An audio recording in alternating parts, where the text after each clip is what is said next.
नमस्कार विद्यार्थी मित्रांनो, स्वागत आहे तुमचं सिम्प्लिफाईड अकॅडमी पुणे या ऑनलाईन लर्निंग प्लॅटफॉर्मवर। मी बालाजी सुर्णे, सिम्प्लिफाईड चालू घडामोडी डायरी या पुस्तकाचा लेखक।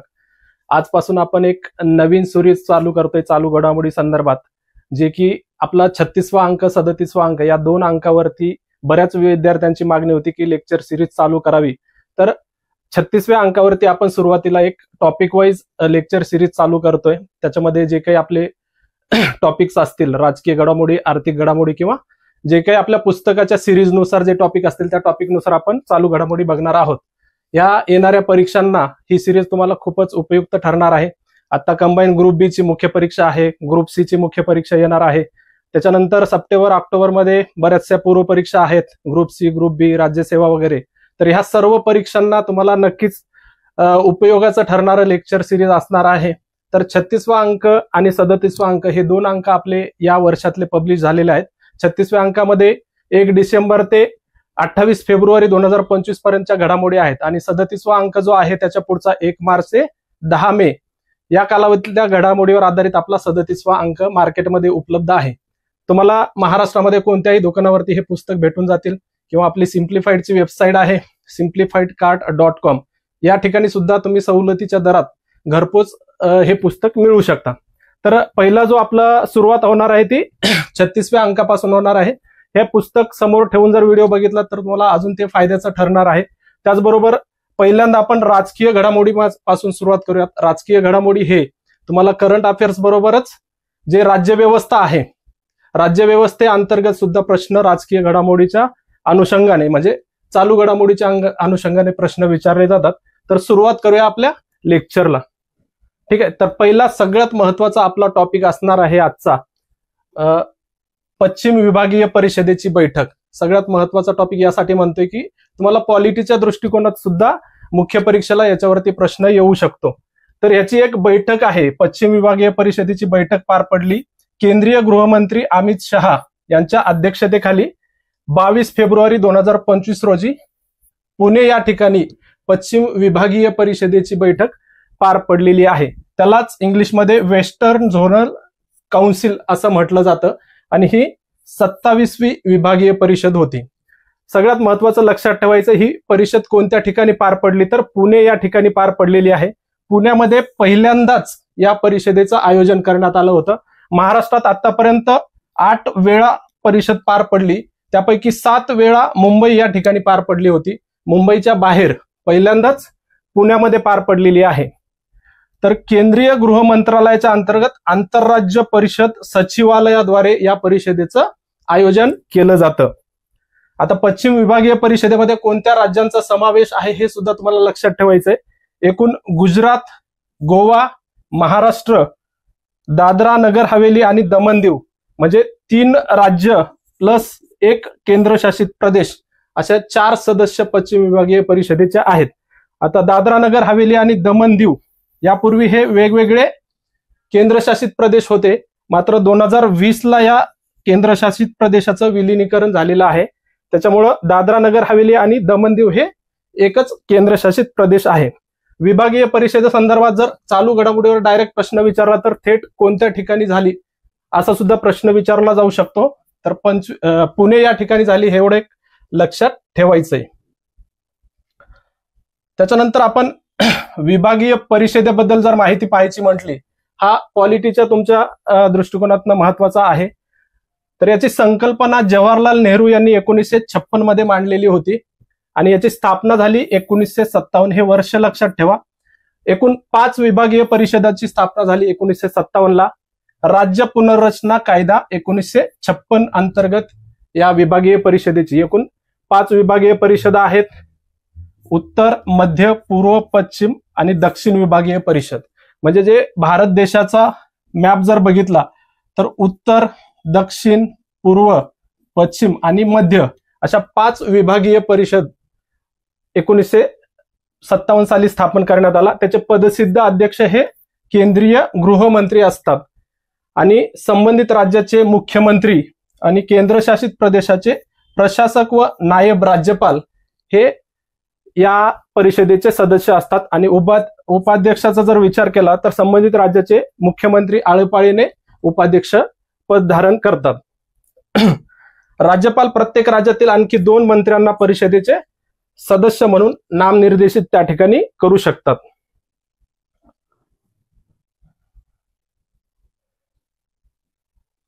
त्याच्यानंतर या परिषदेचं मुख्य कार्य काय असतं, तर विभागीय परिषदा केंद्र आणि राज्य आणि प्रदेशातील 1 किंवा अधिक राज्यांमधील मुद्दे हाताळत असते. ईशान्येकडील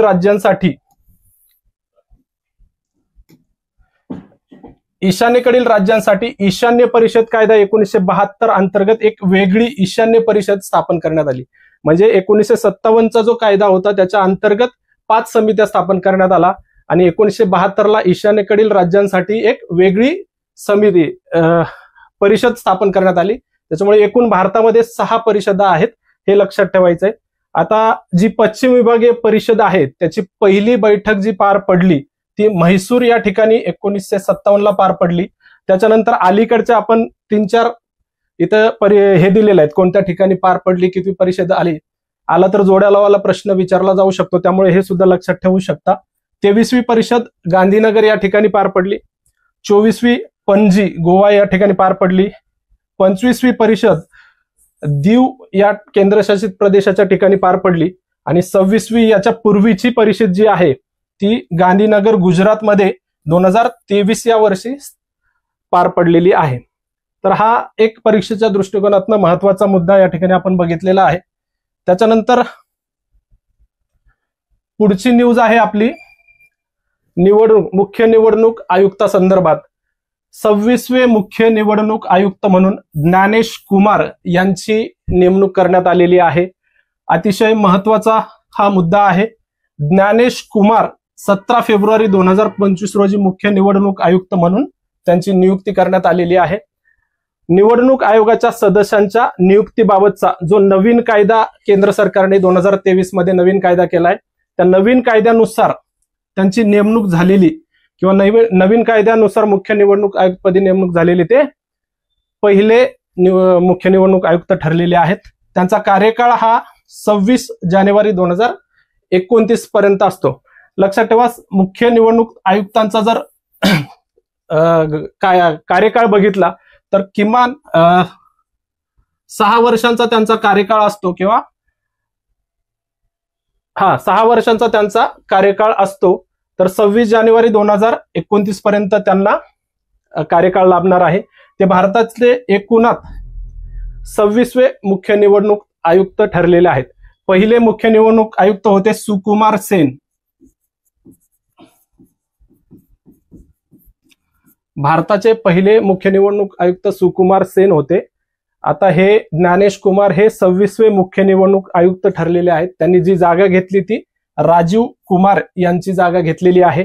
त्याच्यानंतर त्यांच्यासोबतच विवेक जोशी यांची निवडणूक आयुक्त म्हणून सुद्धा नेमणूक झालेली आहे. निवडणूक आयोगामध्ये एक मुख्य निवडणूक आयुक्त असतो आणि 2 इतर निवडणूक आयुक्त असतात. त्यापैकी विवेक जोशी यांची निवडणूक आयुक्त म्हणून नेमणूक करण्यात आलेली आहे. आता यांचा जर अल्प परिचय बघितला ज्ञानेश कुमार यांचा, तर केरळ केडरमधील 1988च्या बॅचचे ते IAS अधिकारी आहेत. तुम्हाला मल्टीलाईन जर सेंटेन्स मध्ये प्रश्न विचारला तर यांचे व्यक्तिविशेष सुद्धा विचारले जाऊ शकतात. त्यामुळं हे वाक्य लक्षात असू द्या. केरळ केडरमधील 1988च्या बॅचचे ते IAS अधिकारी आहेत.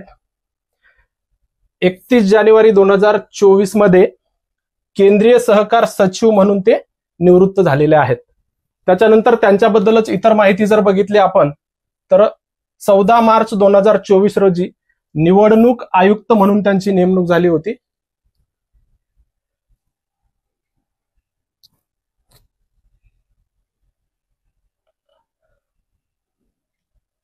ठीक आहे, 14 मार्च 2024 रोजी निवडणूक आयुक्त म्हणून त्यांची नेमणूक झाली. IIT कानपूर मधून सिव्हिल इंजिनिअरिंग मध्ये बीटेक त्यांनी केलेला आहे. एज्युकेशन सुद्धा त्या ठिकाणी विचारलं जाऊ शकतं. डायरेक्ट तुम्हाला हा प्रश्न विचारला जात नाही. 1 लाईन मध्ये आला तर कोणाची नेमणूक झाली वगैरे असा प्रश्न येतो. जर मल्टी लाईन मध्ये आलं तर त्याच्यापैकी एखादं वाक्य त्या ठिकाणी असू शकतं. तर ह्या गोष्टी लक्षात ठेवा. त्याच्यानंतर सगळ्यात महत्वाचा अजून एक महत्वाची न्यूज आहे की म्हणजे त्याच्याशी रिलेटेडच मुद्दा असा आहे की निवडणूक आयुक्तांच्या नेमणुकीमध्ये बदल झालेला आहे. 2023 मध्ये एक कायदा केंद्र सरकारने केलेला आहे. तर त्याच्यामधली तरतूद काय आहे म्हणजे कशा प्रकारची निवडणूक होते हे सुद्धा आपल्याला चालू घडामोडीच्या दृष्टीने महत्वाचं बघायचं आहे. आता या ठिकाणी बघा, पारंपरिकपणे मुख्य निवडणूक आयुक्त यांचे उत्तराधिकारी हे पुढील सर्वात वरिष्ठ निवडणूक आयुक्त असतात. हे 2023 पूर्वी होतं. म्हणजे जो इतर निवडणूक आयुक्त आहे त्याच्यामध्ये जो काही वरिष्ठ व्यक्ती असेल त्यांची मुख्य निवडणूक आयुक्तपदी नेमणूक व्हायची. पण पहिल्यांदाच मुख्य निवडणूक आयुक्त आणि इतर निवडणूक आयुक्त नियुक्ती, सेवा शर्ती आणि पदाचा कालावधी कायदा 2023 मध्ये करण्यात आला आणि त्याच्यामध्ये बदल करण्यात आलेला आहे. कायद्याच्या कलम 6 आणि 7 नुसार कायदा मंत्रालय निवड समितीसाठी 5 नावांचं पॅनल तयार करतं. म्हणजे मुख्य निवडणूक आयुक्त आणि इतर निवडणूक आयुक्ताची नेमणूक करण्यासाठी एक निवड समिती असते. त्या निवड समितीसमोर 5 नावाचं पॅनल तयार केलं जातं. त्या 5 नावांमधून निवड समिती आयुक्तांची नेमणूक करत असते.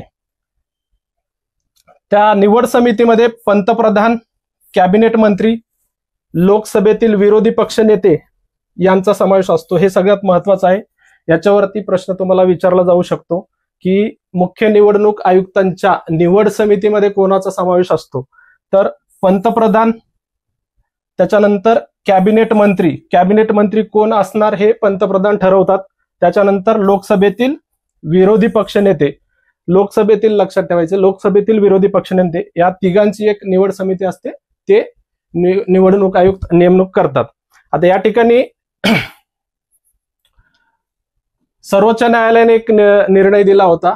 सर्वोच्च न्यायालयाने एक शिफारस केली होती की पंतप्रधान, सर्वोच्च न्यायालयाचा सरन्यायाधीश आणि विरोधी पक्षनेता अशा तिघांची समिती असावी.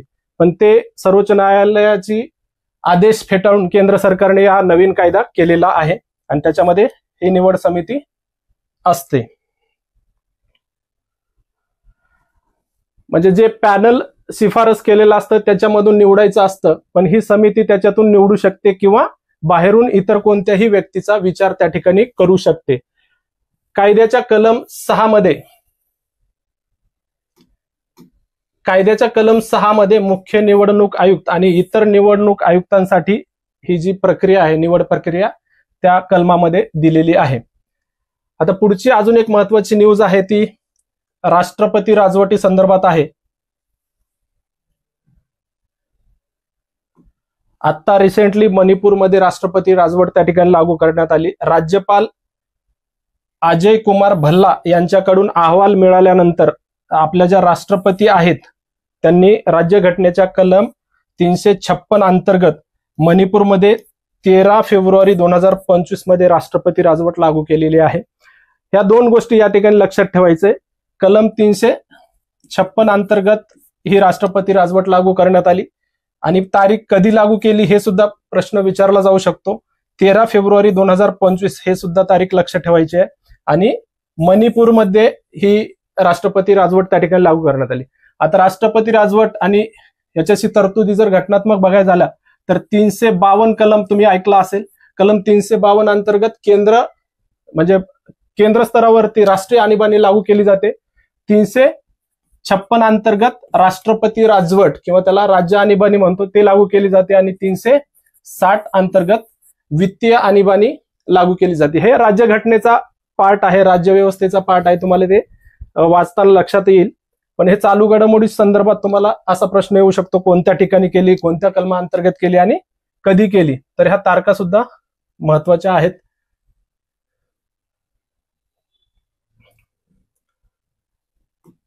आता इथं बघा, मणिपूरचे मुख्यमंत्री होते एन बिरेन सिंह. त्यांनी राजीनामा दिला 9 फेब्रुवारी 2025 ला मणिपूरचे राज्यपाल अजय कुमार भल्ला यांच्याकडे. आणि मणिपूर विधानसभेचा कालावधी 2027 पर्यंत होता, पण त्याच्या आधीच तिथलं सरकार कोसळलं आणि घटनात्मक तिथली संविधानिक व्यवस्था कोडमडल्यामुळे राष्ट्रपती राजवट लागू करण्यात आली. आणि याला दुसरी अजून एक पार्श्वभूमी होती, ती म्हणजे 2 समुदायामध्ये बऱ्याच म्हणजे मे 2023 पासून त्या ठिकाणी वाद चालू होता.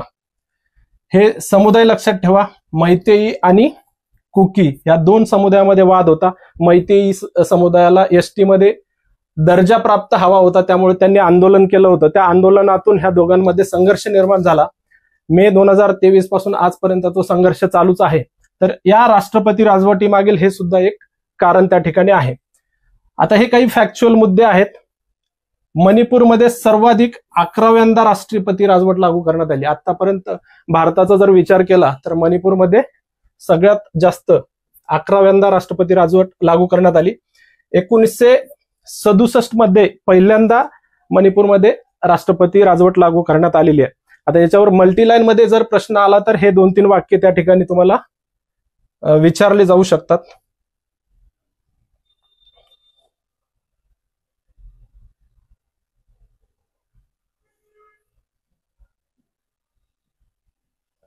ठीक आहे, हा मुद्दा तर एवढा महत्वाचा नाही, फॅक्च्युअल गोष्टी आहेत. पुढचं बघूयात.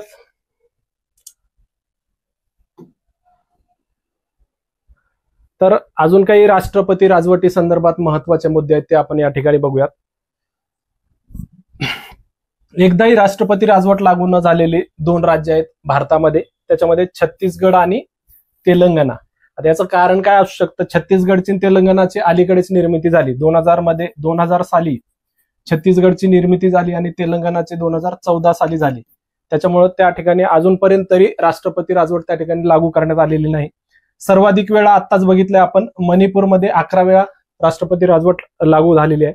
देशात पहिल्यांदा राष्ट्रपती राजवट पंजाबमध्ये 1951 साली लागू झालेली आहे. आणि सर्वात जास्त टिकणारी म्हणजे सर्वात जास्त काळ राष्ट्रपती राजवट कोणत्या ठिकाणी लागू होती? तर जम्मू काश्मीरमध्ये 6 वर्ष 264 दिवस म्हणजे 1990 ते 96 दरम्यान या ठिकाणी राष्ट्रपती राजवट लागू होती. सर्वात कमी काळ टिकलेली राष्ट्रपती राजवट कर्नाटकमध्ये होती. 7 दिवस फक्त टिकलेली 1990 मध्येच. त्याच्यानंतर बिहारमध्ये सुद्धा 7 दिवस 1995 मध्ये. महाराष्ट्रात आतापर्यंत 3 वेळा राष्ट्रपती राजवट लागू झालेली आहे. हे सुद्धा लक्षात ठेवायचे, पॉलिटीच्या दृष्टिकोनातून हे मुद्दे महत्वाचे आहेत. 1980 मध्ये पहिल्यांदा महाराष्ट्रात राष्ट्रपती राजवट लागू झाली. त्याच्यानंतर 2014 आणि 2019 असं 3 वेळा लागू झालेली आहे. आतापर्यंत देशात राष्ट्रपती राजवट एकूण 135 वेळा लागू झालेली आहे. आणि एकाच वर्षात सर्वाधिक वेळा राष्ट्रपती राजवट 1977 साली 14 वेळा त्या ठिकाणी राष्ट्रपती राजवट लागू झालेली आहे. ठीक आहे, पुढची आपली महत्वाची न्यूज आहे ते UCC संदर्भात आहे. समान नागरी कायदा चर्चेतील मुद्दा आहे. याच्यावरती 100% तुम्हाला येणाऱ्या परीक्षांमध्ये प्रश्न दिसणार आहे. उत्तराखंडमध्ये समान नागरी कायदा लागू झालेला आहे. भारतातलं असं स्वातंत्र्यानंतर पहिलं राज्य ठरलंय ज्या ठिकाणी समान नागरी कायदा म्हणजेच UCC युनिफॉर्म सिव्हिल कोड लागू झालेला आहे. उत्तराखंडचे मुख्यमंत्री पुष्कर सिंह धामी यांनी 27 जानेवारी 2025 रोजी समान नागरी संहितेची अधिसूचना आणि त्याबाबतची नियमावली जारी केली. कधीपासून लागू झाली असा सुद्धा प्रश्न तुम्हाला त्या ठिकाणी विचारला जाऊ शकतो. तारीख लक्षात ठेवा, 26 जानेवारी नंतरचा पुढचा दिवस आहे. 27 जानेवारी 2025 पासून उत्तराखंडमध्ये लागू झालेली आहे. यासह स्वातंत्र्यानंतर समान नागरी संहितेची अंमलबजावणी करणारे उत्तराखंड हे पहिले राज्य ठरलेले आहे. स्वातंत्र्याच्या पूर्वीपासून सुद्धा एका राज्यात समान नागरी कायदा लागू होता, ते राज्य म्हणजे गोवा. आणि त्यानंतर आता उत्तराखंडने लागू केले आहे. त्यांनी विवाह, घटस्फोट, लिव्ह इन रिलेशनशिप अनिवार्य नोंदणीसाठी UCC पोर्टलचे सुद्धा अनावरण केलं. म्हणजे उत्तराखंडचे मुख्यमंत्री. असा सुद्धा प्रश्न या ठिकाणी विचारला जाऊ शकतो की विवाह, घटस्फोट, लिव्ह इन रिलेशनशिप अनिवार्य नोंदणीसाठी कोणत्या राज्याने UCC पोर्टलचं अनावरण केलं? तर उत्तराखंड हे त्याचं उत्तर असणार आहे. आता या कायद्याची पार्श्वभूमी जर बघायला गेली, हे सुद्धा महत्वाचे मुद्दे आहेत. उत्तराखंड सरकारने 27 मे 2022 रोजी सर्वोच्च न्यायालयाच्या निवृत्त न्यायाधीश रंजना प्रकाश देसाई यांच्या अध्यक्षतेखाली या कायद्याचा मसुदा तयार करण्यासाठी समिती स्थापन केली होती. कोणाच्या अध्यक्षतेखाली समिती स्थापन केली असा प्रश्न त्या ठिकाणी विचारला जाऊ शकतो. हे नाव लक्षात ठेवायचं आहे. न्यायमूर्ती रंजना प्रकाश देसाई यांच्या अध्यक्षतेखाली समान नागरी कायद्याचा मसुदा तयार करण्यासाठी समिती स्थापन करण्यात आली होती. या समितीने फेब्रुवारी 2024 मध्ये मसुदा सादर केला आणि 7 फेब्रुवारी 2024 रोजी राज्य विधानसभेने म्हणजे उत्तराखंडच्या राज्य विधानसभेने हे विधेयक मंजूर केलेलं आहे. याच्यामध्ये 4 क्षेत्रावर विशेष लक्ष केंद्रित करण्यात आलेलं आहे. हे 4 सुद्धा क्षेत्र महत्वाचे आहेत.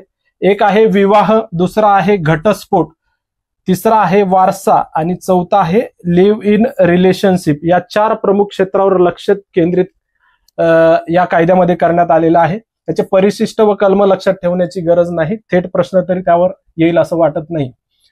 त्याच्यानंतर या कायद्याची जर वैशिष्ट्ये बघितली आपण तर सर्व धर्मातील नागरिकांना हा कायदा लागू असेल. म्हणजे जो समान नागरी कायदा लागू केलाय तो सर्व धर्मातील सर्व लोकांना लागू आहे. सर्व धर्मातील सर्व लोकांना हा कायदा लागू आहे. या कायद्यानुसार बहुपत्नीत्व, बालविवाहास बंदी घालण्यात आली. राज्यघटनेच्या कलम 342 आणि 366-25 नुसार निर्देशित अनुसूचित जमातींना हा कायदा लागू नाही.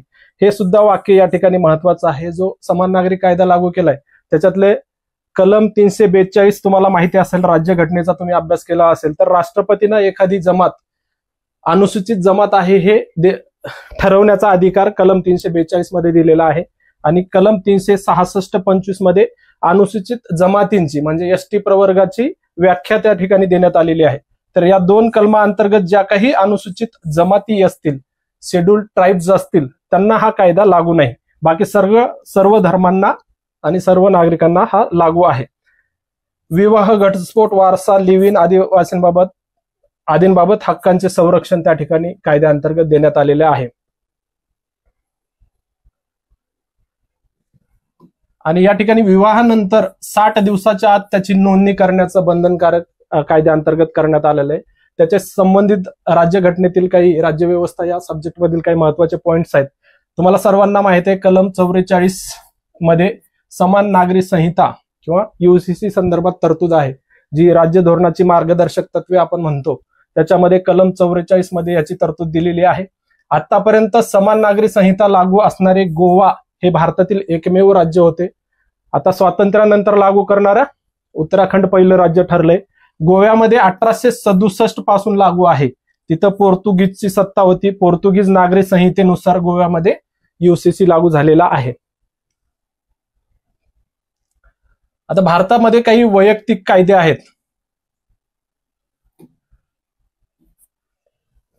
प्रत्येक धर्मासाठी असा वैयक्तिक कायदा आहे. तर हिंदू वारसा अधिनियम 1956चा कायदा जो आहे तो हिंदू, शीख, जैन आणि बौद्ध या 4 धर्मांना लागू होतो. मुस्लिम वैयक्तिक कायदा जो आहे किंवा त्याला शरीयत कायदा असं म्हणतात, 1937 ला हा कायदा लागू झाला. तर हा मुस्लिमांसाठी लागू आहे. भारतीय वारसा कायदा 1925चा हा ख्रिश्चन, पारशी आणि यहुदी किंवा त्यालाच ज्यू असं म्हणतात या धर्मांना लागू होतो. जर समान नागरी कायदा लागू झाला तर हे वैयक्तिक कायदे लॅप्स होतात आणि त्या ठिकाणी एकच कायदा लागू होतो. पण भारतात वेगवेगळ्या धर्मांसाठी हे 3 कायदे आहेत. एवढे हा मुख्य परीक्षेचा भाग आहे. राज्यसेवा मुख्य परीक्षेला किंवा UPSC ला वगैरे प्रश्न विचारला जाऊ शकतो. याच्यानंतर काही खटले दिलेले आहेत. हे खटले सुद्धा पूर्व परीक्षेच्या दृष्टीने एवढे महत्वाचे नाहीत. जे मुख्य परीक्षेची तयारी करतात त्यांच्यासाठी महत्वाचं आहे. दुसरा एक अतिशय महत्वाचा मुद्दा इथे एक आलेला आहे बघा, रंजना प्रकाश देसाई समिती. गुजरात सरकारने 4 फेब्रुवारी 2025 रोजी राज्यात समान नागरी संहितेची गरज ओळखण्यासाठी आणि त्यासाठी मसुदा विधेयक तयार करण्यासाठी रंजना प्रकाश देसाई यांच्या अध्यक्षतेखाली समिती स्थापन केली. म्हणजे याच्यापूर्वीच उत्तराखंड सरकारने सुद्धा स्थापन केलेली होती. यांच्याच अध्यक्षतेखाली ती स्थापन केलेली होती. आता गुजरात सरकारने सुद्धा रंजना प्रकाश देसाई यांच्या अध्यक्षतेखाली समिती स्थापन केली. हे सुद्धा लक्षात ठेवा, महत्वाचं आहे परीक्षेच्या दृष्टिकोनातून. त्याच्यानंतर अजून एक महत्वाचा सध्या हॉट टॉपिक आहे ते एक देश एक निवडणूक विधेयक. केंद्रीय मंत्रिमंडळाने 12 डिसेंबर 2024 रोजी एक देश एक निवडणूक, वन नेशन वन इलेक्शन या विधेयकाला मंजुरी दिलेली आहे. माजी राष्ट्रपती रामनाथ कोविंद यांच्या अध्यक्षतेखाली समितीच्या या संदर्भातील अहवाल यापूर्वीच मंत्रिमंडळाने मंजुरी केलेला आहे. म्हणजे हा सगळ्यात महत्वाचा मुद्दा आहे की वन नेशन वन इलेक्शन साठी कोणाच्या अध्यक्षतेखाली समिती स्थापन केली होती, हा प्रश्न तुम्हाला त्या ठिकाणी विचारला जाऊ शकतो. भारताचे माजी राष्ट्रपती होते रामनाथ कोविंद, हे भारताचे माजी राष्ट्रपती. त्यांच्या अध्यक्षतेखाली समिती स्थापन केली. 2017 ते 2022 दरम्यान रामनाथ कोविंद भारताचे राष्ट्रपती होते. त्यांची जागा आता द्रौपदी मुर्मू यांनी घेतलेली आहे. तर त्यांच्या अध्यक्षतेखाली हे लक्षात ठेवा. देशात एकाच वेळी लोकसभा आणि विधानसभांच्या निवडणुका घेण्यासंदर्भात 2 विधेयके लोकसभेमध्ये मांडण्यात आली. त्याच्यातलं एक घटना दुरुस्ती विधेयक सुद्धा आहे. हे सुद्धा महत्वाचा मुद्दा आहे या ठिकाणी. संविधान 129वी सुधारणा विधेयक 2024 आणि केंद्रशासित प्रदेश कायदे सुधारणा विधेयक 2024 हे 2 विधेयक मांडलेलं होतं. तुम्हाला डायरेक्ट प्रश्न विचारला जाऊ शकतो की 1 नेशन 1 इलेक्शनसाठी किंवा एक देश एक निवडणुकीसाठी कोणत्या घटना दुरुस्ती विधेयक मांडलेलं होतं. तर 129व घटना दुरुस्ती विधेयक तुम्हाला लक्षात ठेवायचं आहे. दुसऱ्या महत्वाच्या काही गोष्टी आहेत. समितीच्या शिफारसीवर पण प्रश्न विचारला जाऊ शकतो की रामनाथ कोविंद समितीने कोणत्या महत्वाच्या शिफारसी केल्यात. आपण महत्वाच्या शिफारसी तेवढे घेतलेल्या आहेत या ठिकाणी. संसदेने हा कायदा मंजूर केल्यावर पहिल्या टप्प्यात विधानसभा आणि लोकसभा निवडणुका एकाच वेळी होतील असं सांगितलेलं आहे. त्याच्यानंतर 100 दिवसामध्ये दुसऱ्या टप्प्यात स्थानिक स्वराज्य संस्थांच्या निवडणुका होतील अशी शिफारस केलेली आहे. म्हणजे पहिल्यांदा विधानसभा आणि लोकसभा एकत्र होतील. त्याच्यानंतर 100 दिवसांच्या आत 100 दिवसांमध्ये दुसऱ्या टप्प्यामध्ये स्थानिक स्वराज्य संस्थांच्या एकत्र त्या ठिकाणी निवडणुका होतील. समितीने दक्षिण आफ्रिका, स्वीडन आणि बेल्जियमसह 7 देशांमधील निवडणूक प्रक्रियेचा अभ्यास करून एकाच वेळी निवडणूक घेण्याची शिफारस केली. त्याच्यानंतर जर्मनी, जपान, इंडोनेशिया, फिलिपाईन्स या देशांमध्ये एकाच वेळी निवडणूक घेतल्या जातात अशी माहिती सुद्धा त्या ठिकाणी समितीने हे केलेले आहे, सांगितलेलं आहे. समितीने पंचायत आणि नगरपालिकांच्या निवडणुका एकाच वेळी घेण्याच्या सोयीसाठी कलम 324A हे नवीन कलम समाविष्ट करण्याची शिफारस केली. हे सुद्धा महत्वाचं आहे की जी रामनाथ कोविंद समिती होती त्यांनी पंचायत आणि नगरपालिकांच्या निवडणुका एकाच वेळी घेण्यासाठी कलम 324A हे लक्षात ठेवा. हे कलम नव्याने संविधानात टाकण्याची शिफारस केलेली आहे. तसेच सर्व निवडणुकांसाठी एकच मतदार यादी आणि फोटो ओळखपत्र तयार करण्यासाठी कलम 325 मध्ये सुधारणा करण्याचा सुद्धा प्रस्ताव दिलेला आहे.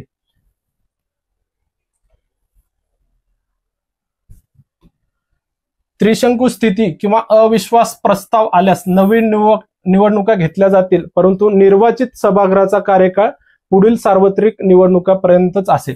समजा त्रिशंकू स्थिती निर्माण झाली किंवा अविश्वास प्रस्ताव आला तर निवडणुका नवीन घेतल्या जातील, पण त्यांचा कार्यकाळ हा मात्र नवीन निर्वाचित सभागृहाचा कार्यकाळ पुढील सार्वत्रिक निवडणुकांपर्यंतच असेल असं त्या ठिकाणी म्हटलेलं आहे. समितीने सर्व निवडणुकांसाठी एकीकृत मतदार यादी ओळखपत्र प्रणाली प्रस्तावित केली आहे. त्यासाठी राज्यांच्या मान्यतेच्या अधीन घटनात्मक दुरुस्तीची आवश्यकता असल्याचं सुद्धा म्हटलेलं आहे. आता हे विधेयक काय पारित झालेलं नाही, ते विधेयक गेलंय कोणाकडे, JPC कडे, जॉईंट पार्लमेंटरी कमिटी, जे ॲडहॉक कमिटी असते किंवा तदर्थ समिती म्हणतो. ठराविक एखाद्या विधेयकावर परीक्षण करायचं असेल तर ह्या समित्या स्थापन केल्या जातात. 20 डिसेंबर 2024 रोजी एक राष्ट्र एक निवडणूक लागू करण्यासाठी सादर केलेले दोन्ही विधेयके संयुक्त संसदीय समितीकडे पाठवण्यात आले. यामध्ये 39 सदस्य आहेत. या समितीमध्ये 39 सदस्य आहेत. त्यामध्ये लोकसभेच्या 27 आणि राज्यसभेच्या 12 सदस्यांचा समावेश आहे. आणि तुम्हाला अध्यक्ष विचारले जाऊ शकतात. ह्या समितीचे भर्तृहरी महताब ह्या समितीचे अध्यक्ष आहेत, जॉईंट पार्लमेंटरी कमिटीचे. आता हे घटना दुरुस्ती विधेयकाचा जर थोडक्यात आढावा जर घ्यायचा म्हटला, 129व घटना दुरुस्ती विधेयक आहे. त्याच्यामध्ये कोणत्या कोणत्या कलमात सुधारणा करण्यात येणार आहे हे लक्षात असू द्या. कलम 83 संसदेच्या सभागृहाचा कालावधी असं त्याचं टायटल आहे. या 83 कलमामध्ये सुधारणा काय करण्यात येणार, जर लोकसभेचा पूर्ण कार्यकाळ संपण्यापूर्वी विसर्जित झाली लोकसभा तर पुढील लोकसभा केवळ कालबाह्य झालेल्या काळासाठी असेल. हे नवीन उपकलम टाकण्यात आलेलं आहे.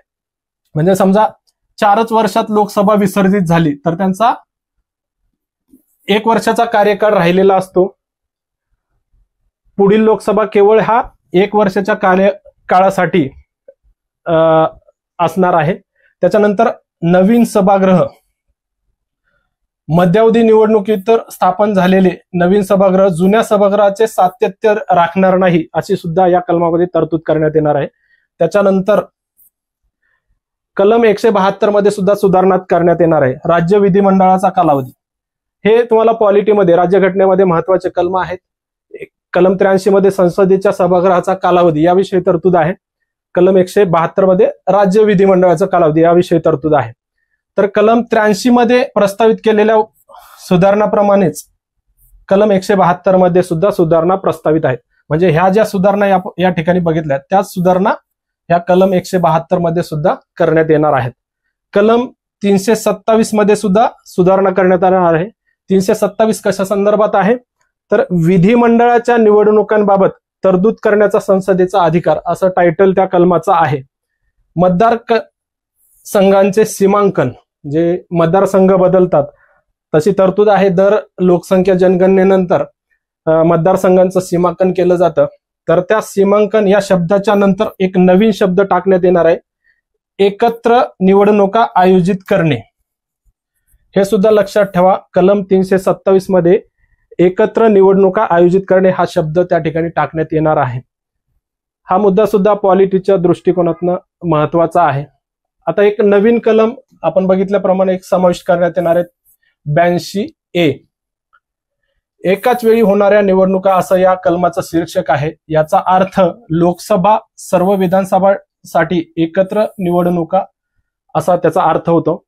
आणि नियुक्त तारीख राष्ट्रपती लोकसभेच्या पहिल्या बैठकीच्या तारखेला प्रस्तावित बदल अंमलात आणू शकतात अशी तरतूद या नवीन कलमामध्ये करण्यात येणार आहे. पुढची नेमणुका संदर्भात आहे.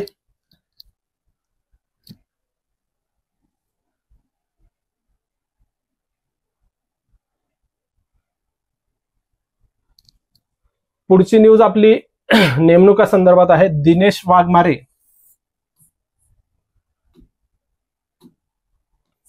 यांची राज्य निवडणूक आयुक्तपदी नेमणूक झालेली आहे.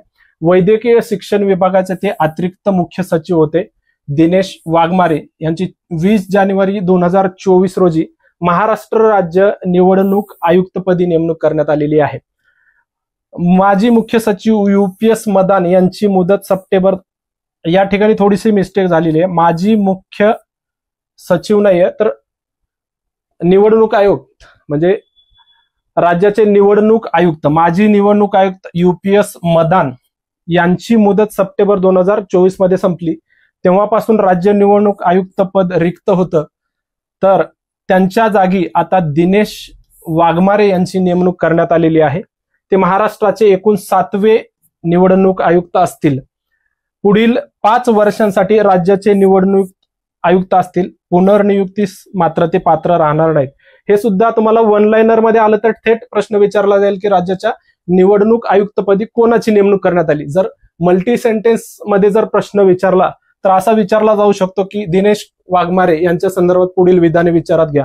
मग त्याच्यानंतर ते 7वे निवडणूक आयुक्त आहेत, 5 वर्षांसाठी निवडणूक झाली, UPS मदान यांच्या जागी त्यांची नेमणूक झाली, अशा पद्धतीचे प्रश्न त्या ठिकाणी फ्रेम होऊ शकतात.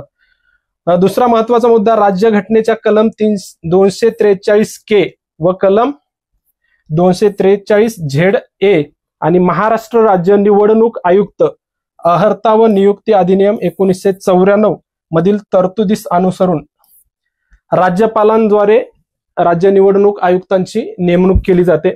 आता हे राज्यघटनेतलं कलम आहे. कलम 243K हे आहे स्थानिक स्वराज्य संस्था, ग्रामीण स्थानिक स्वराज्य संस्थांसंदर्भात आहे. आणि हे जे कलम आहे 243Z हे नागरी स्थानिक स्वराज्य संस्था यांच्या संदर्भात जे निवडणूक आयुक्त यांची नेमणूक होती त्या संदर्भात आहे. पॉलिटीमध्ये किंवा तुम्ही ह्याच्यामध्ये वाचलेलंच असणार. आता यांची जबाबदारी काय असते तर राज्य निवडणूक आयुक्तावर जिल्हा परिषद, पंचायत समित्या, ग्रामपंचायती, नगरपालिका आणि महानगरपालिका यांच्या मतदार याद्या तयार करण्याबाबत अधीक्षण, संचलन, नियंत्रण करण्याचा तसेच निवडणुका घेण्याची जबाबदारी राज्य निवडणूक आयुक्तांवर असते. राज्यामध्ये राज्याचे मुख्य निवडणूक आयुक्त नसतात. राज्याचा जो राज्य निवडणूक आयोग आहे त्याच्या अंतर्गत निवडणूक आयुक्त नेमले जातात. जो भारताचा निवडणूक आयोग आहे तो महाराष्ट्रातील जे काही विधानसभाच्या असतील, विधान परिषदेच्या असतील, ज्या राज्य विधिमंडळाच्या निवडणुका असतील, त्याचं कामकाज पाहतो. आणि राज्यातला जो आयोग आहे तो स्थानिक स्वराज्य संस्थांशी संबंधित ज्या निवडणुका असतील त्यांचं ते हे पर्यवेक्षण वगैरे निवडणुका घेण्याचं काम करत असतो. 26 एप्रिल 1994 महाराष्ट्र राज्य निवडणूक आयोगाची स्थापना झालेली आहे. हे एक फॅक्च्युअल गोष्टी आहे लक्षात ठेवण्यासारख्या.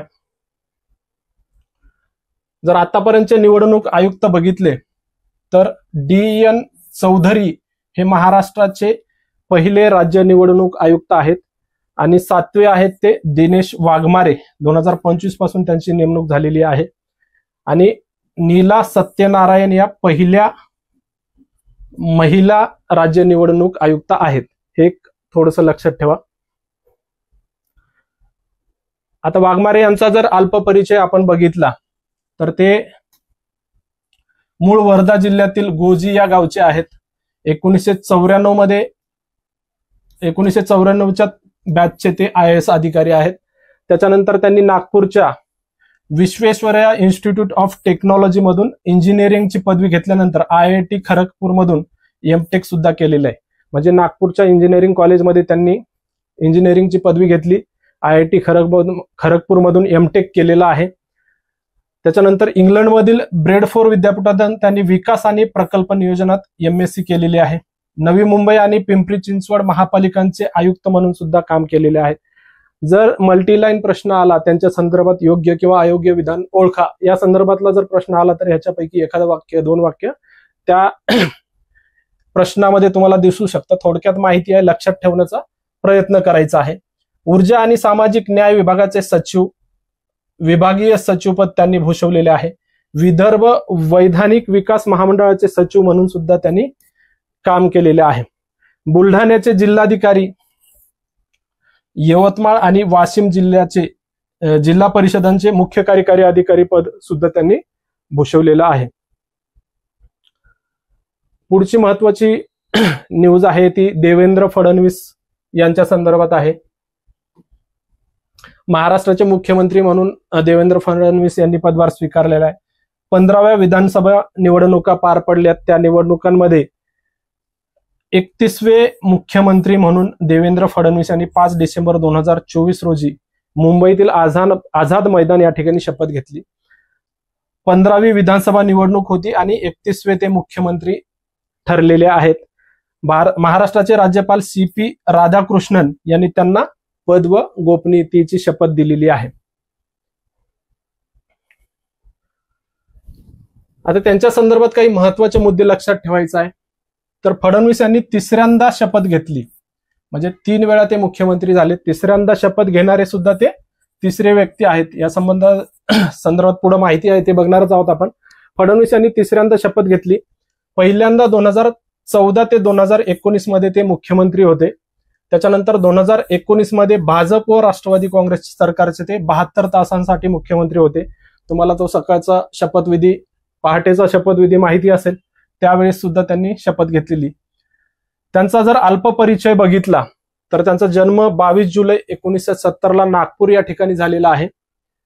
शिक्षण जर बघितलं तर शासकीय विधी महाविद्यालयात कायद्याची पदवी आणि व्यवसाय व्यवस्थापनात पदव्युत्तर पदवी त्यांनी घेतलेली आहे. राजकीय पक्ष सुरुवातीपासूनच भारतीय जनता पार्टी आहे.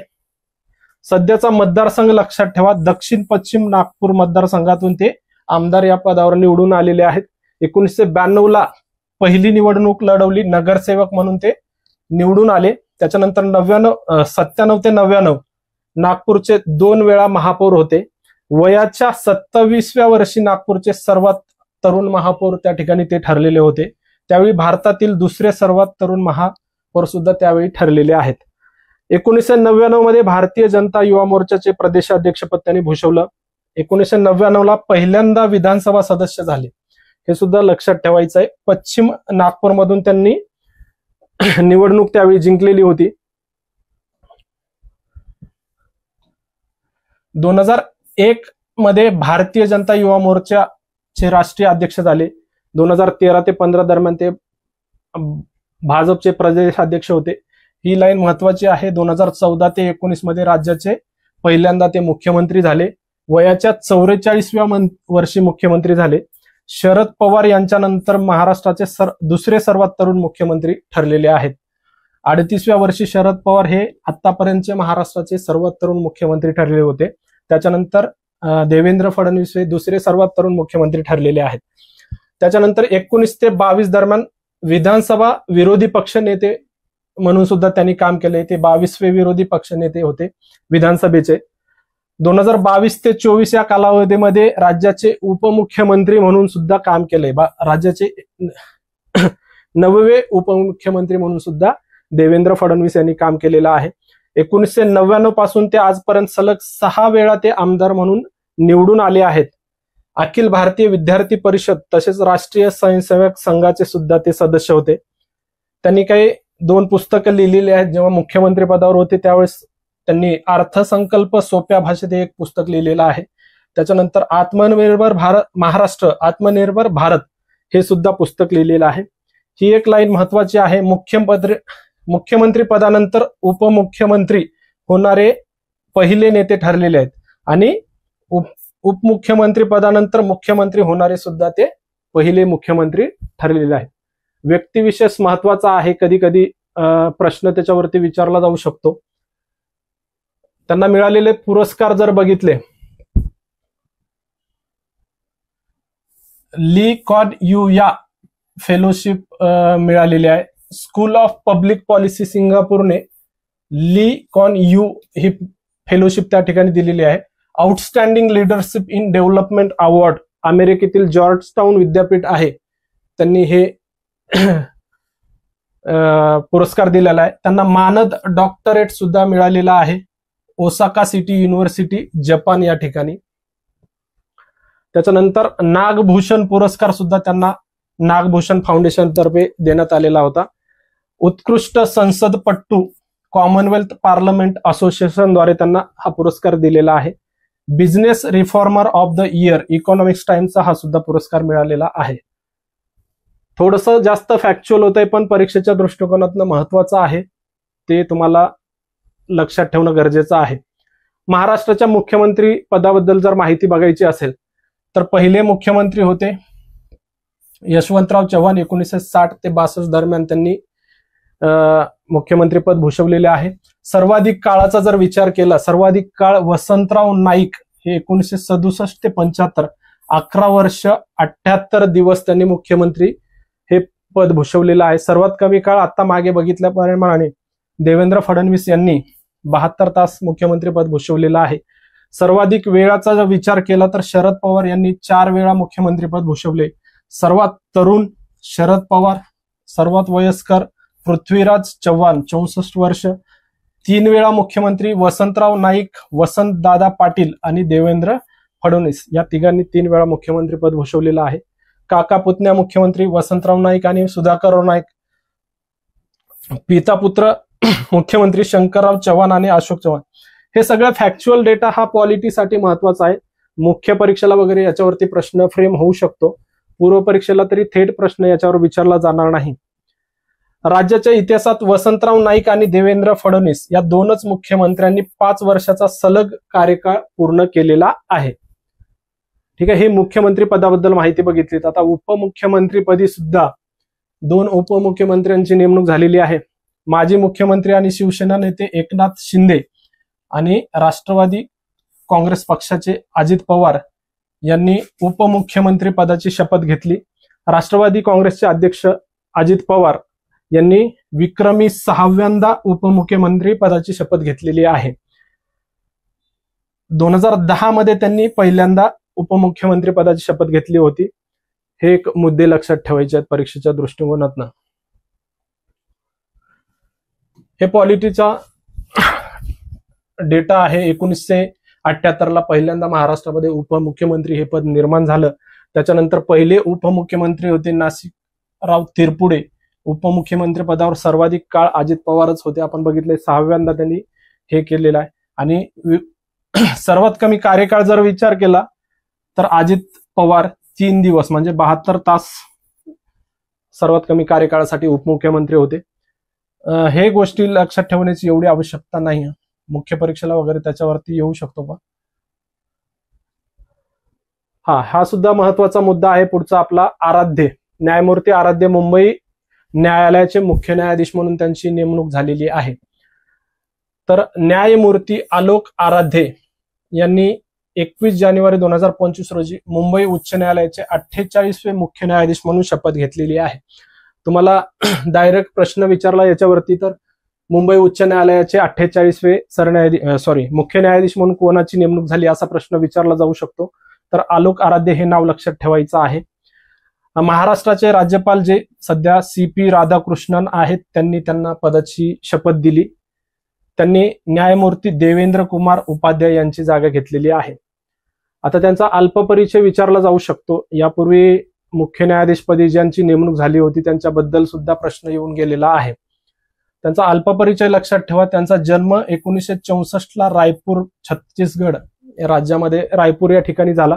BSc LLB शिक्षण झालं. 1988 वकिली म्हणून नोंदणी झाली. 2007 वरिष्ठ वकील म्हणून त्यांची नेमणूक झाली. 2009 ते 16 मध्य प्रदेश उच्च न्यायालयात ते न्यायाधीश होते. 16 ते 18 जम्मू काश्मीर उच्च न्यायालयात न्यायाधीश होते आणि 18 ते 23 कर्नाटक उच्च न्यायालयात न्यायाधीश होते. कुठल्या कुठल्या न्यायालयात न्यायाधीश होते? मध्य प्रदेश, जम्मू काश्मीर आणि कर्नाटक. हे वर्ष लक्षात नाही ठेवले तरी चालतील, डायरेक्ट वर्षावरती प्रश्न नाही येणार. पण जे मल्टी सेंटेन्स असतात क्वेश्चन्स त्याच्यामध्ये विचारलं जाऊ शकतं. मध्य प्रदेश, जम्मू काश्मीर, कर्नाटक या 3 राज्याचे न्यायाधीश आणि तेलंगणा उच्च न्यायालयात मुख्य न्यायाधीश म्हणून त्यांनी काम केलंय. एवढा फरक लक्षात ठेवा. आणि त्यांनी कर्नाटक उच्च न्यायालय आणि जम्मू काश्मीर उच्च न्यायालयाचे कार्यवाहक मुख्य न्यायाधीश म्हणून देखील काम केलेलं आहे.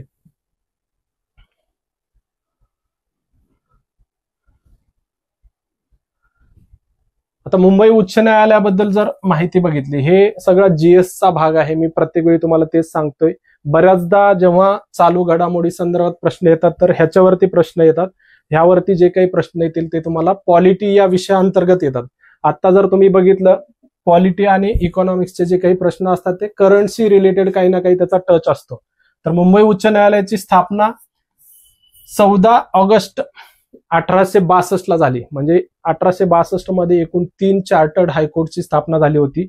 एक आहे मद्रास, दुसरा आहे कोलकाता आणि मुंबई, अशा 3 उच्च न्यायालयांची त्यावेळी स्थापना झालेली आहे. अधिकार क्षेत्र जर बघितलं तर महाराष्ट्र, गोवा, दादरा नगर हवेली आणि दमण दीव हे 2 राज्य प्लस 1 केंद्रशासित प्रदेश याच्यासाठी मुंबई उच्च न्यायालय कार्यरत आहे. मुख्यपीठ मुंबईला आहे आणि त्याचं खंडपीठ जर बघितलं तर नागपूर, औरंगाबाद, ज्याचं आता छत्रपती संभाजीनगर असं नामकरण झालेलं आहे, आणि पणजी या ठिकाणी खंडपीठ आहे. पहिले मुख्य न्यायाधीश सर मॅथ्यू रिचर्ड सॉस हे होते आणि स्वातंत्र्यानंतरचे पहिले मुख्य न्यायाधीश MC छागला हे होते. पहिल्या महिला मुख्य न्यायाधीश मंजुळा चेल्लूर ज्यावेळी यांची नेमणूक झाली होती त्यावेळी आयोगाने प्रश्न विचारलेला होता मंजुळा चेल्लूर यांच्याबद्दल. त्यामुळं हे मुद्दा सुद्धा महत्वाचा आहे. सर्व स्वतंत्र भारताचे पहिले मुख्य न्यायाधीश अटॉर्नी जनरल आणि सॉलिसिटर जनरल याच न्यायालयातून होते.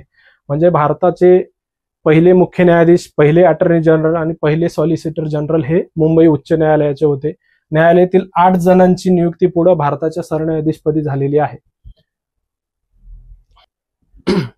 पुढची न्यूज ही सुद्धा नेमणुका संदर्भात, म्हणजे राहुल नार्वेकर यांची विधानसभा अध्यक्षपदी नेमणूक झालेली आहे. 9 डिसेंबर 1924 ला राहुल नार्वेकर यांची आवाजी मतदानाने विधानसभेच्या अध्यक्षपदी नेमणूक झाली. राज्याच्या स्थापनेपासून अध्यक्षपदी निवड होणारे ते 16वे अध्यक्ष ठरलेत, हे लक्षात ठेवायचं आहे. राहुल नार्वेकर हे 16वे अध्यक्ष आहेत आणि त्यांचा मतदारसंघ मुंबईतील कुलाबा विधानसभा मतदारसंघामध्ये भाजप या पक्षांकडून निवडून आलेले आहेत आमदार म्हणून. हे सुद्धा प्रश्न त्या ठिकाणी विचारला जाऊ शकतो. हे सुद्धा महत्वाची लाईन आहे. शिवराज पाटील चाकूरकर यांच्यानंतर दुसरे सर्वात तरुण अध्यक्ष ठरलेले आहेत. शिवराज पाटील चाकूरकर वयाच्या 42व्या वर्षी विधानसभेचे अध्यक्ष झालेले होते.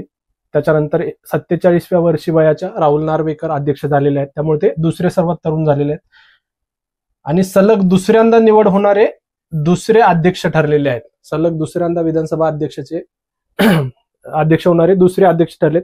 यापूर्वी काँग्रेसचे ज्येष्ठ नेते बाळासाहेब भारदे 1962 ते 67 आणि 67 ते 72 या कालावधीत 2 वेळा सलग अध्यक्ष त्या ठिकाणी झालेले होते. नार्वेकर यांचा जर अल्पपरिचय बघितला तर 1977 मुंबईत त्यांचा जन्म झाला. BCom LLB हे त्यांचं शिक्षण झालेलं आहे आणि भारतीय जनता पक्ष हे सध्या त्यांचा पक्ष आहे.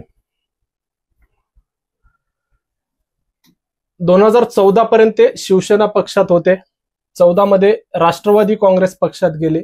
त्याच्यानंतर 2019 मध्ये त्यांनी भाजपामध्ये प्रवेश केलेला आहे आणि व्यवसायाने ते वकील आहेत. 2014 ते 19 दरम्यान विधान परिषदेचे सदस्य होते.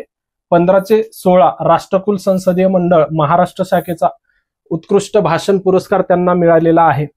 2019 मध्ये कुलाबा मतदारसंघातून त्यांनी पहिल्यांदा विधानसभेवर निवडून आलेले होते. या ठिकाणी एक तक्ता दिलेला आहे विधानसभेचे अध्यक्ष आणि त्यांचा कालावधी. हा तक्ता तुम्ही वाचून घ्या. पूर्व परीक्षेच्या दृष्टीने एवढा महत्वाचा नाहीये, मुख्य परीक्षेला त्याच्यावरती प्रश्न विचारला जाऊ शकतो. या ठिकाणी काही फॅक्च्युअल गोष्टी दिलेल्या आहेत, त्या सुद्धा तुम्हाला वाचून घ्यायच्या आहेत. पुढची न्यूज आहे आपली, राम शिंदे यांची विधान परिषद सभापतीपदी नेमणूक झालेली आहे. भाजप नेते आहेत. 19 डिसेंबर 2024 रोजी विधान परिषदेचे सभापतीपदी बिनविरोध त्यांची निवड झाली. माजी सभापती रामराजे निंबाळकर यांची मुदत 7 जून 2022 रोजी संपली होती. तेव्हापासून अध्यक्षपद विधान परिषदेचं सभापतीपद रिक्त होतं. ते एकूणात 7वे सभापती ठरलेले आहेत. हे सुद्धा एक लाईन महत्वाची आहे. 2009 ते 19 दरम्यान कर्जत जामखेड मतदारसंघातून विधानसभा सदस्य होते. 8 जुलै 2022 रोजी विधान परिषद सदस्य म्हणून त्यांनी पदभार स्वीकारला. 2014 ते 16 दरम्यान राज्यमंत्री आणि 16 ते 19 दरम्यान जलसंवर्धन मंत्री म्हणून सुद्धा त्यांनी काम केलेलं आहे. बाकी त्यांची पर्सनल माहिती जी इथं दिलेली आहे, अहिल्यादेवी होळकर यांचे वंशज असलेले शिंदे, जन्म चोंडी येथे झालेला आहे. अहिल्यादेवी होळकर यांचा सुद्धा जन्म चोंडी या गावात झालेला होता, अहिल्यानगर जिल्ह्यामध्ये. शेतकरी कुटुंबात प्राध्यापक म्हणून आष्टी येथे त्यांनी नोकरी केलेली होती. फक्त लक्षात ठेवायचं, विधान परिषदेच्या सभापतीपदी कोणाची नेमणूक झाली असा सरळ सरळ प्रश्न विचारला तर राम शिंदे यांची नेमणूक झालेली आहे. 7वे ते सभापती ठरलेले आहेत.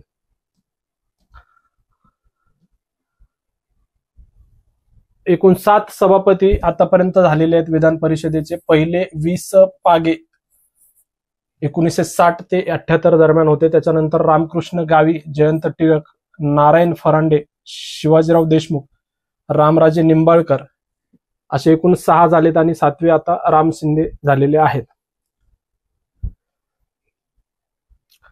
नुकतीच दिल्ली विधानसभा निवडणूक पार पडलेली आहे. याच्या संदर्भात सुद्धा एखादा प्रश्न येण्याची शक्यता आहे. तर 8वी विधानसभा निवडणूक होती. निवडणूक झाली 5 फेब्रुवारी 2025. निकाल लागला 8 फेब्रुवारी 2025. हे लक्षात ठेवा. एकूण 70 जागा आहेत दिल्ली विधानसभेमध्ये. मतदानाचं प्रमाण जर बघितलं तर 60.54% त्या ठिकाणी मतदान झालेलं आहे. 70 जागांसाठी विधानसभा निवडणूक झाली, हे लक्षात ठेवायचंय. त्याच्यामध्ये भारतीय जनता पक्षाला 48 आणि आम आदमी पक्षाला 22 जागा, अशा एकूण 70 जागा मिळालेल्या आहेत. याच्यापूर्वी आम आदमी पक्ष सत्तेवर होता. आता भारतीय जनता पक्षाने 48 जागा जिंकून सत्ता प्राप्त केली आहे. मतांच्या टक्केवारीचा विचार केला तर भाजपाला 45.56, आपला 43.57 आणि काँग्रेसला 6.34% भेटलेली आहे. 27 वर्षानंतर भाजपाची दिल्लीमध्ये सत्ता आलेली आहे आणि केवळ 5 महिला आमदार, म्हणजे 70 पैकी केवळ 5 महिला आमदार निवडून आलेल्या आहेत. माजी मुख्यमंत्री काही महत्वाचे पराभव सुद्धा त्या निवडणुकीत झाले आहेत. तर अरविंद केजरीवाल यांचा भाजपाच्या परवेश सिंग यांनी पराभव केला. माजी उपमुख्यमंत्री मनीष सिसोदिया यांचा पराभव भाजपाच्या तरविंदर सिंग मारवाह यांनी केलेला आहे. आणि ज्या आता आपच्या मुख्यमंत्री होत्या काही दिवसापूर्वी, त्या मात्र निवडून आलेल्या आहेत. आतिशी मार्लेना, आपच्या माजी मुख्यमंत्री आतिशी मार्लेना कालिकाजी मतदारसंघातून निवडून आलेले आहेत. हे सगळ्यात महत्वाचं आहे, यांच्याबद्दल प्रश्न विचारला जाऊ शकतात. दिल्ली निवडणुकी संदर्भात रेखा गुप्ता यांची दिल्लीच्या मुख्यमंत्रीपदी नेमणूक झालेली आहे. प्रथमच त्या आमदार म्हणून निवडून आलेल्या आहेत, म्हणजे पहिल्यांदाच आमदार झाल्या आणि पहिल्यांदाच त्यांची मुख्यमंत्रीपदी भाजप नेत्या रेखा गुप्ता यांची नेमणूक झालेली आहे. त्यांनी 20 फेब्रुवारी 2025 रोजी रामलीला मैदानात मुख्यमंत्री पदाची शपथ घेतली. हे वाक्य लक्षात ठेवायचंय. दिल्लीच्या मुख्यमंत्रीपदी सुषमा स्वराज, शीला दीक्षित आणि आतिशी मार्लेना यांच्यानंतर त्या चौथ्या महिला ठरलेल्या आहेत. ठीक आहे. सुषमा स्वराज भाजपाच्या आहेत, शीला दीक्षित काँग्रेसच्या होत्या, आतिशी मार्लेना आपच्या नेत्या होत्या. या 3 महिलांनंतर त्यांची नेमणूक रेखा गुप्ता यांची चौथ्या महिला मुख्यमंत्री म्हणून दिल्लीची नेमणूक झालेली आहे.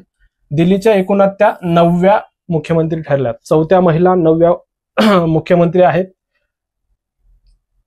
शालिमार बाग विधानसभा मतदारसंघामधून त्यांनी विजय प्राप्त केलेला आहे.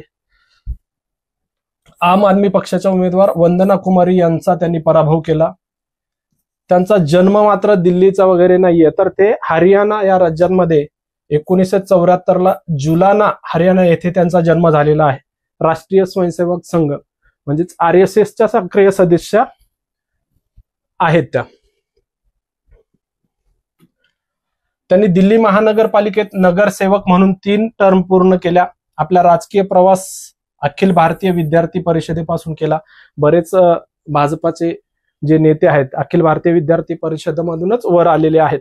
1996 मध्ये त्यांनी दिल्ली विद्यापीठ विद्यार्थी संघटनेच्या अध्यक्ष होत्या.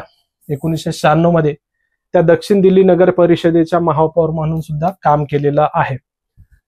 हे थोडस फॅक्च्युअल गोष्टी आहेत. दिल्लीच्या पहिल्या महिला मुख्यमंत्री सुषमा स्वराज या होत्या. त्याच्यानंतर सर्वाधिक काळ दिल्लीच्या मुख्यमंत्री शीला दीक्षित 15 वर्ष 25 दिवस त्यांनी मुख्यमंत्री पद भूषवलेले. सर्वात कमी काळ अरविंद केजरीवाल 48 दिवस 2013-14 साली त्यांनी काम केलेलं आहे. दिल्लीच्या सर्वात तरुण मुख्यमंत्री आतिशी मार्लेना आपच्या नेत्या ठरलेल्या होत्या. ही एकच लाईन लक्षात ठेवायची आहे. विजेंद्र गुप्ता यांची दिल्ली विधानसभा अध्यक्षपदी निवड झाली. हा एक महत्वाचा मुद्दा या ठिकाणी आहे, ह्याच्यावरती प्रश्न तुम्हाला विचारला जाऊ शकतो. दिल्लीच्या माजी मुख्यमंत्री आणि आप नेत्या आतिशी मार्लेना यांची 23 फेब्रुवारी 2025 रोजी दिल्ली विधानसभेच्या विरोधी पक्षनेते म्हणून निवड झाली आणि त्या दिल्ली विधानसभेच्या इतिहासामध्ये पहिल्या महिला विरोधी पक्षनेत्या ठरलेल्या आहेत. त्यामुळे हा मुद्दा या ठिकाणी महत्वाचा ठरतो.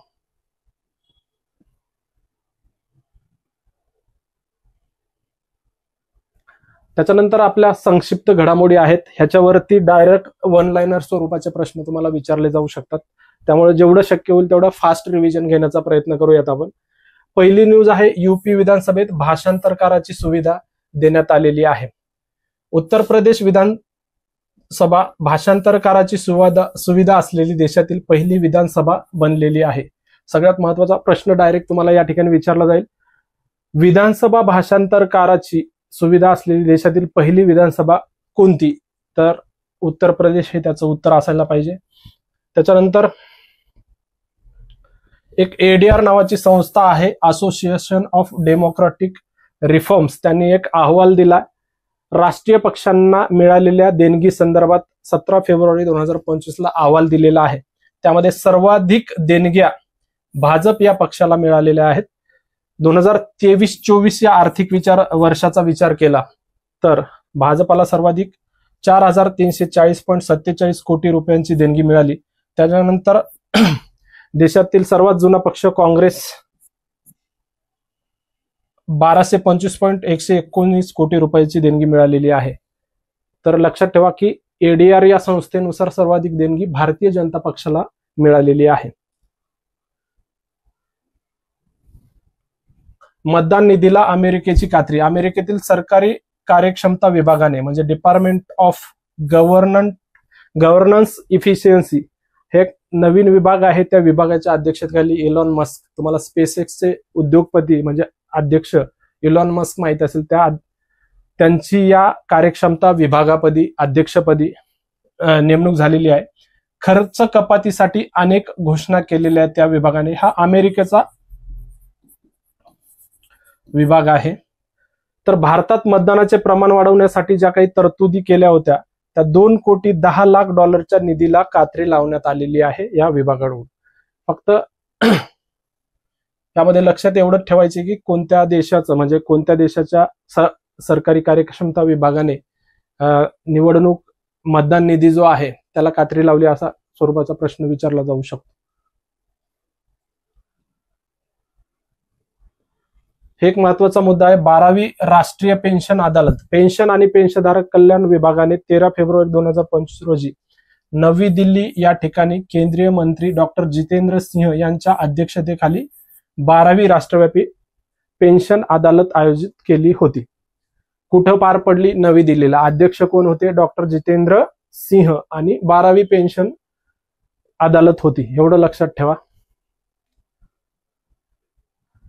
त्याच्यानंतर हा मुद्दा महत्वाचा आहे. नोटाचा वापर कमी होतोय.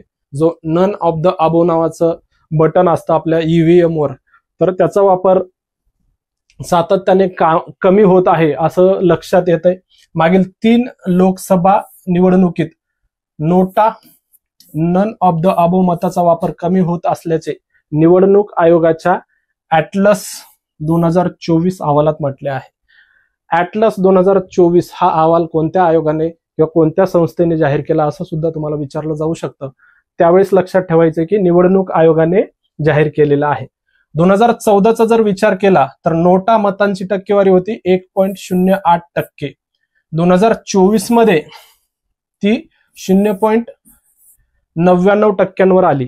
नोटाचा पर्याय 2014च्या लोकसभा निवडणुकीपासून सुरुवात झाला. नोटा हे बटन द्यायला सुरुवात झाली 2014च्या निवडणुकीपासून. बिहारमध्ये नोटांचा वापर सर्वाधिक झाला, हे महत्वाचं आहे. ठीक आहे. 2024च्या लोकसभा निवडणुकीमध्ये कोणत्या राज्यामध्ये सर्वाधिक नोटा या बटनाचा वापर झाला? तर बिहारमध्ये झालेला आहे. इंदूर लोकसभा मतदारसंघात सर्वाधिक 2,18,674 मते नोटाला पडली. या ठिकाणी महत्वाचं कारण काय? तर भारतीय जनता पक्षाचा उमेदवार एक होता आणि विरोधी पक्षाचा उमेदवार होता. भारतीय जनता पक्षाने विरोधी पक्षाचा उमेदवार फोडल्याने त्या ठिकाणी एक प्रकारे निवडणूक जरी झाली असली तरी बिनविरोध झाल्यासारखी झाली. सर्व मते त्या उमेदवाराला पडले आणि ज्यांना नको होता उमेदवार त्यांनी नोटा बटन दाबलेला आहे. त्यामुळे मध्य प्रदेशातील इंदोर लोकसभा मतदारसंघामध्ये सर्वाधिक नोटाचा वापर त्या ठिकाणी झालेला आहे. हे 2 वाक्य लक्षात ठेवायचंय. ॲटलस 2024 कोणी जाहीर केलं? सर्वाधिक नोटाचा वापर कोणत्या राज्यात झाला? सर्वाधिक नोटा या बटनाचा वापर कोणत्या मतदारसंघात झाला? हे 2-3 वाक्य लक्षात ठेवा. त्याच्यानंतर दिब्रुगड ही आसामची दुसरी राजधानी असेल अशी घोषणा तेथील मुख्यमंत्र्यांनी केलेली आहे. आसामची राजधानी गुवाहाटी आहे, पण पुढची जी दुसरी एक्स्ट्रा राजधानी असेल ती दिब्रुगड असेल असं त्यांनी जाहीर केलेलं आहे.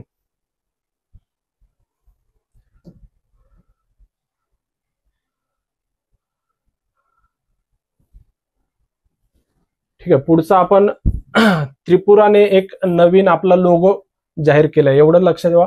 केंद्रीय गृह मंत्रालयाने त्रिपुरा सरकारच्या नवीन लोगोला मंजुरी दिलेली आहे. भगव्या रंगाच्या वर्तुळात त्रिपुराचा नकाशा व त्यावर भारताचे राष्ट्रीय चिन्ह असे या चिन्हाचे स्वरूप आहे. डायरेक्ट तुम्हाला प्रश्न विचारला जाऊ शकतो की अलीकडेच कोणत्या राज्याने आपला नवीन लोगोचं अनावरण केलं? तर त्रिपुरा हे एक नाव लक्षात ठेवायचंय. दिल्ली विधानसभा आता जी निवडणुका पार पडल्या विधानसभांच्या, त्याच्या दरम्यान एक निवडणूक आयोगाने एक उपक्रम सुरू केला होता, चंद्रयान से चुनाव तक. विधानसभा निवडणुकी दरम्यान भारतीय निवडणूक आयोगाने पश्चिम दिल्लीमध्ये चंद्रयान से चुनाव तक हा उपक्रम राबवला. दिल्ली विधानसभाची निवडणूक बघितली आपण, त्या निवडणुकीच्या कालावधीमध्ये हा चंद्रयान से चुनाव तक उपक्रम राबवलेला होता. तुम्हाला प्रश्न याच्यावरती असा येईल की दिल्ली विधानसभा निवडणुकी दरम्यान जो आपला निवडणूक आयोग आहे तो कोणता उपक्रम राबवलेला आहे त्या आयोगाने, असा प्रश्न त्या ठिकाणी विचारला जाऊ शकतो. त्याच्यानंतर पुढचं जी न्यूज आहे पुढची, भारतीय वायुयान अधिनियम 2024. भारतात विमानांचे डिझाईन उत्पादन सुलभ करण्यासाठी तसेच विमान वाहतूक क्षेत्रात व्यवसाय सुलभ करण्यासाठी भारतीय वायुयान अधिनियम 2024 हा नवीन कायदा 1 जानेवारी 2025 पासून लागू झाला.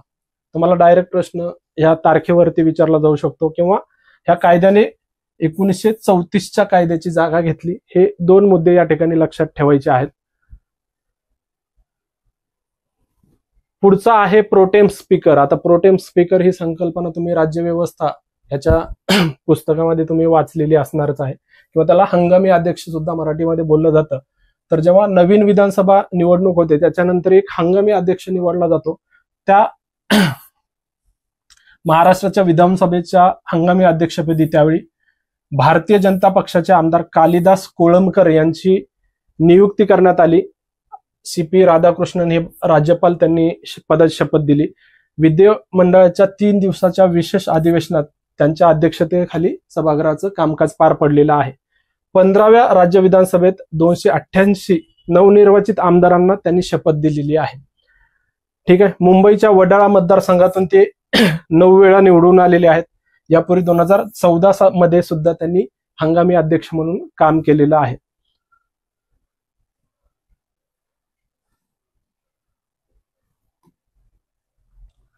हे एक महत्वाचा मुद्दा आहे जे नवीन फौजदारी कायदे भारतामध्ये लागू झालेले आहेत. तर चंदीगडमध्ये फौजदारी कायदे लागू झालेत. पंतप्रधान नरेंद्र मोदी यांच्या हस्ते 3 डिसेंबर 2024 रोजी चंदीगड हे जे केंद्रशासित प्रदेश आहे ते नवीन फौजदारी कायद्याच्या यशस्वी अंमलबजावणीची मोदींनी घोषणा केली. त्या ठिकाणी एक कार्यक्रम पार पडला होता. सुरक्षित समाज विकसित भारत शिक्षेपासून न्यायापर्यंत या थीम अंतर्गत कार्यक्रम पार पडला. त्या अंतर्गत त्यांनी ती घोषणा केली. हा मुद्दा लक्षात ठेवा. 3 फौजदारी कायद्यांची 100% अंमलबजावणी करणारे देशातील पहिले राज्य किंवा केंद्रशासित प्रदेश, म्हणजे 100% अंमलबजावणी करणारं पहिलं राज्य केंद्रशासित प्रदेशांची जर तुलना केली तर चंदीगडमध्ये पहिल्यांदा त्याची अंमलबजावणी झालेली आहे. भारतात याच्या आधी भारतीय दंड संहिता म्हणजे IPC, फौजदारी प्रक्रिया संहिता म्हणजे CRPC आणि भारतीय पुरावा कायदा हे 3 फौजदारी कायदे अंमलात होते. त्याची जागा यावरील 3 कायद्यांनी 1 जुलै 2024 रोजी घेतली. ही तारीख सुद्धा तुम्हाला लक्षात ठेवायची आहे. या 3 कायद्याची अंमलबजावणी 1 जुलै 2024 रोजी झालेली आहे. पुढचा आहे राष्ट्रीय युवा संसद स्पर्धा. केंद्रीय विद्यालयांसाठी जी 34वी राष्ट्रीय युवा संसद स्पर्धा झाली त्याच्यामध्ये IIT खरगपूर येथील PM श्री केंद्रीय विद्यालयाला राष्ट्रीय विजेता घोषित करण्यात आलेला आहे. PM श्री नावाची एक नवीन योजना सुरू केलेली आहे. त्या योजनेची माहिती आपल्या पुस्तकामध्ये आहे, तुम्ही तिथनं वाचू शकता. तर IIT खरगपूरमध्ये जे केंद्रीय विद्यालय आहे त्याला राष्ट्रीय विजेता म्हणून घोषित करण्यात आलेला आहे. दुसरं महत्वाचं की जारवा समुदायाला मतदान ओळखपत्र प्रदान करण्यात आलेलं आहे. हा समुदाय अंदमान आणि निकोबार बेट समूहामध्ये आढळतो.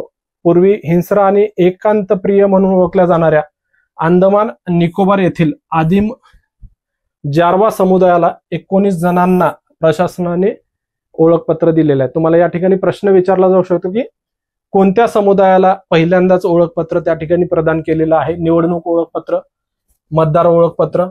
तर जारवा समुदायाला हा समुदाय कोणत्या ठिकाणी आढळतो असा सुद्धा प्रश्न येऊ शकतो.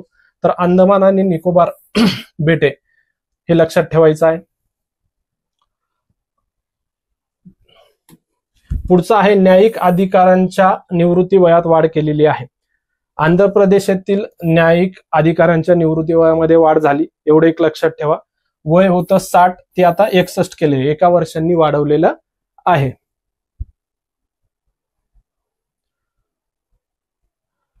आता या ठिकाणी राज्याचं नवीन मंत्रिमंडळ आलेलं आहे. त्याच्यावरती सहसा MPSCने तर आतापर्यंत प्रश्न विचारलेला नाही. सरळ सेवा प्रश्न ज्या परीक्षा होतात TCS IBPS असेल किंवा इतर कुठल्या परीक्षा त्याला प्रश्न या ठिकाणी विचारला जाऊ शकतो.